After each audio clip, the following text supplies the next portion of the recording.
Kamilah Moore is a well-respected activist who is serving as chairperson for the California Reparations Task Force. She earned a degree in law at Columbia University, where she specialized in the study of reparations.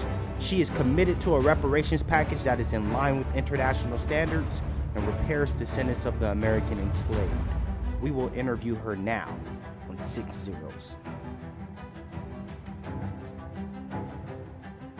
Hey folks, I'm Jay with 6 Zeros, and I'm here with the chairperson of the California Reparations Task Force, Kamilah Moore. How are you this morning?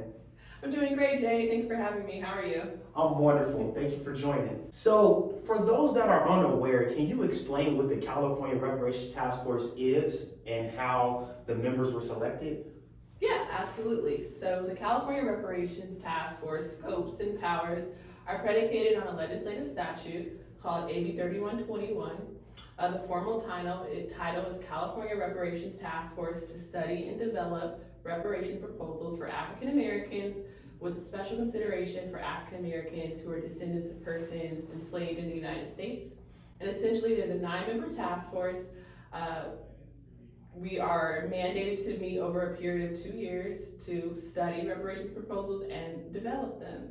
And 5 members of the task force were selected by the governor, Gavin Newsom.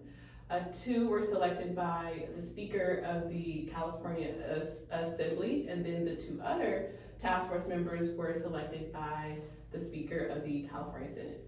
Nice. So how were you selected to be in such a prestigious role as the chairperson of this task force? Yes, so I was appointed to the task force by Anthony Rendon, who's the Speaker of the California Assembly. And at the task force first meeting in June of 2021, we actually voted for who would be the chair and the vice chair of the task force amongst the 9 members.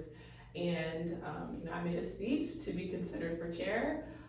And I was elected by my fellow task force members to lead the way. That's awesome. Now, does the weight of that really weigh on you? Because think about if we take this all the way to the end zone, your name is going to be etched in history. Has that really sat on you yet? No, it has not.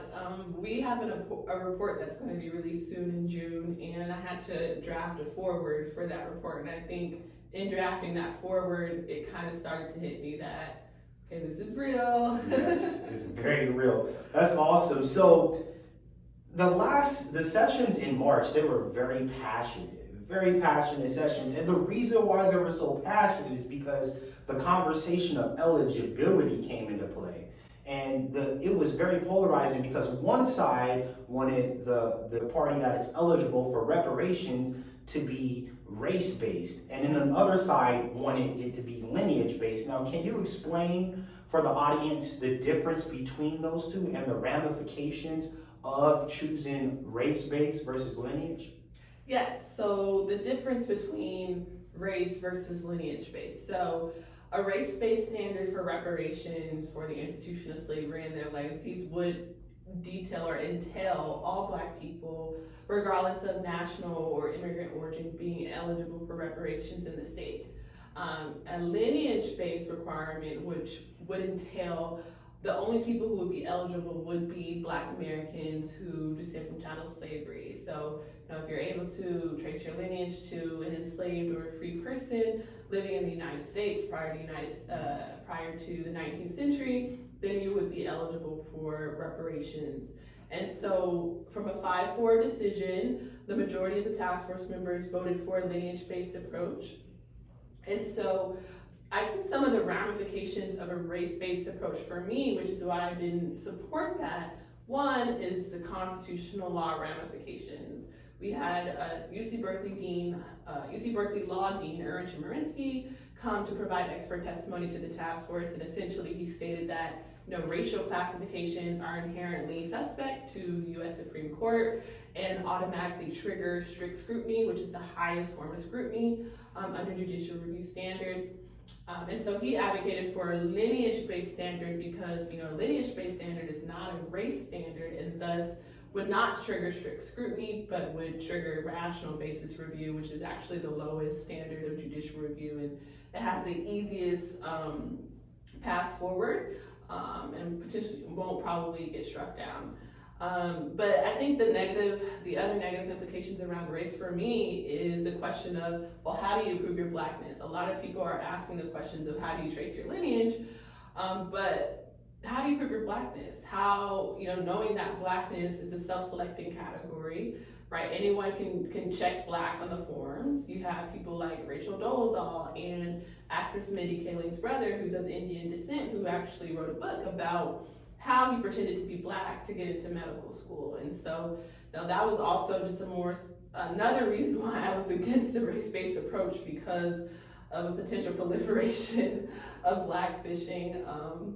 But yeah.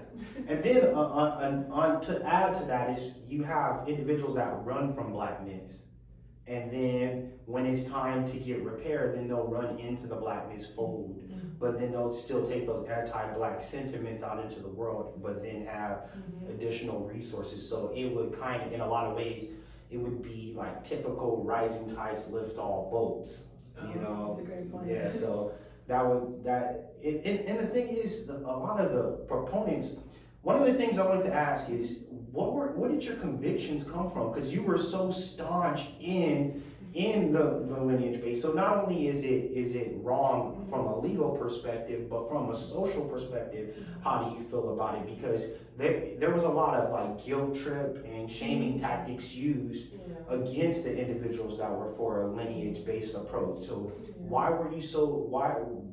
is your conviction so strongly outside of the legal ramifications? And so outside of the legal ramifications, one reason I was so passionate about it was that Secretary Weber, who was the lead author of the bill, she came to provide expert testimony to the task force as well in January of 2022, and essentially she said that her intent was for the bill to be lineage-based. So along with her testimony, the legal testimony, but to your point more directly, if you look at the statute, it's very clear in terms of who the state of California is authorized to apologize to. It doesn't say the state of California is authorized to apologize to all Black people. It verbatim says to free African slaves and their descendants. Where they're talking about the task force requirement to develop reparations proposals, even for contemporary or present day harms, it's still tailored and uniquely tailored to those freed African slaves and their descendants. It doesn't say all Black people. And so, I as a descendant of child slavery myself, I have my own convictions, my own, personal convictions, but just more objectively, I think the statute itself, the legal advice, and the legislative intent from Secretary Weber was definitive for me. That makes sense. So staying true to the spirit of AB 3121 altogether. So that's perfect. So on April 13th, I believe that's your next session, correct? Yes, so the task force meets again, but for the first time in person, April 13th and April 14th at Third Baptist Church, which is Vice Chair Brown's church, where he's a pastor. Nice. And so you're going to be talking about how the educational system has been weaponized against us. Like, for instance, the school to prison pipeline, right? That's a way to funnel us into a system where then they can use us as slave labor again. So what is the takeaways from this session? How is the findings from this session going to be used to embolden our reparations claim?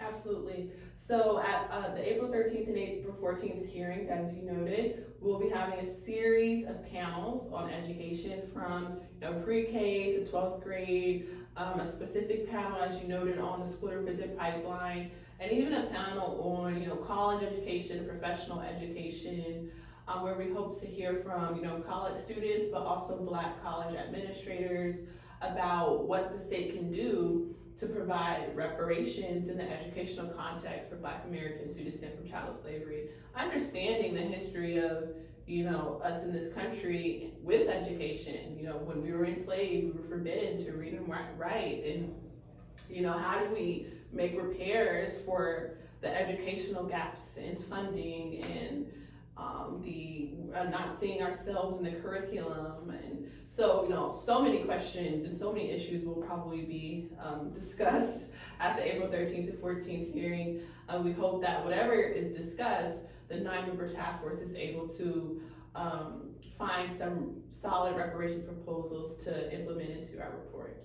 Awesome. And so to pivot away from that point, when we saw you and Javon Lewis or Scott Lewis, we really felt like we had advocates for us in the room. Can you talk about the importance of us being in those rooms so that we can make sure that our agenda and our opinion is being asserted into the conversation? Yeah, absolutely. So I'm a reparatory justice scholar. I studied international criminal law and wrote a thesis on reparatory justice for the transatlantic slave trade, the institution of slavery and its legacies. And under international human rights law, there is a common understanding that reparatory justice processes are supposed to be victim-led, right? And so in this domestic human rights context, that is reparations for the institution of slavery in the United States, as a reparatory justice scholar, I think it's important to center the voices of the victims, and the victims in this situation are the descendants of chattel slavery and sharecropping and Jim Crow and the new Jim Crow. And so that's why I will always advocate for, extended public comment, chats to be open, because there are some issues with that. Yes. That folks have been following, but I'm always going to be a staunch advocate in terms of making sure that, the victims in this process are leading the way.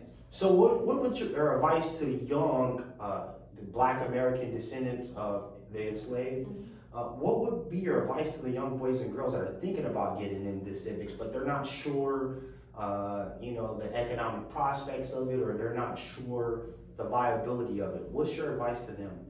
Well, my advice would be to stay in school, stay engaged, right? Google is, a free option where you can always look into current events, current events that may interest you.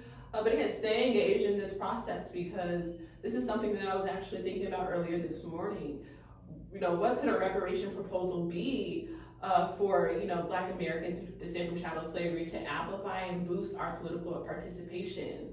Like, can the state fund model government program for Black youth so they're able to understand very early on about the political process on the local, state, and national level? And obviously for Black American adults, could a potential reparation proposal be, state funding to amplify and support potential governmental candidates as well who are Black American descendant of chattel slavery? Absolutely, and I think that some of that participation, we're going to see a natural uptick in it as politics start working for us more and more. Like in that chat room, there was, I believe on the March 30th session, there was 1,000 people in there. Wow. There probably has never been 1,000 people in any like municipal meeting, 1,000 Black people there. So it's like we finally see something working for us. Like, let's get engaged. So yeah, so thank you for that. And it's important that we get involved in civics and we make sure our opinions are being asserted in those rooms. Now, what's the best way for the community to stay involved as this task force proceeds? Yes, so you can always follow me on Twitter at Kamilah V Moore, Kamilahv More, or you can obviously, and please follow our website, oag.ca.gov/AB3121. You can follow the conversation on Twitter by searching hashtag AB3121 or California Reparations. But stay tuned, because we have a community engagement plan and process that will be rolling out soon. So we'll have additional resources for people to get engaged. Great. And last question. So what's the timeline in all this? So once you do your exploration, you figure out the injured party, how they were injured and how they should be repaired. What's the turnaround from in modern new Black media parlance from exploration to cut the check? What's the timeline between that two? So the sunset of the task force is July 2023. So that's when we're mandated to turn over our official reparations proposals to the legislature. It's up to the California legislature to then adopt them. But it's a really quick caveat. Member Reggie Jones Sawyer, who is an elected official and is a part of the task force, he introduced legislation to extend the life of the task force. So instead of July 2023, we may potentially not end our responsibilities until July 2024. So we'll see about that. But to answer your question more directly, it's up to the California State Legislature to look at these proposals and get to work and turn them into law. Okay, awesome. Well, I really appreciate your time. I really appreciate you taking the time to talk to the people and interview with us. Mm-hmm. It's been awesome. Thank you, Kamilah. Thank you. Pre-order our Lineage Matters Crewneck at shop.60s.net. We descend from a line of warriors, fighting relentless battles for justice. When the odds are against us, we do not bend, nor do we break. We stand tall and fight hard, for we are 60. If you want genuine black conversation that's uncompromised, unfiltered, join 60s.net today. Jay? Yes? I love 60. I'm so excited there's a site where we could finally talk about black issues. When's the last time you posted? Well, the way my phone is set up. You're clearly not that excited about 60. Have a great day.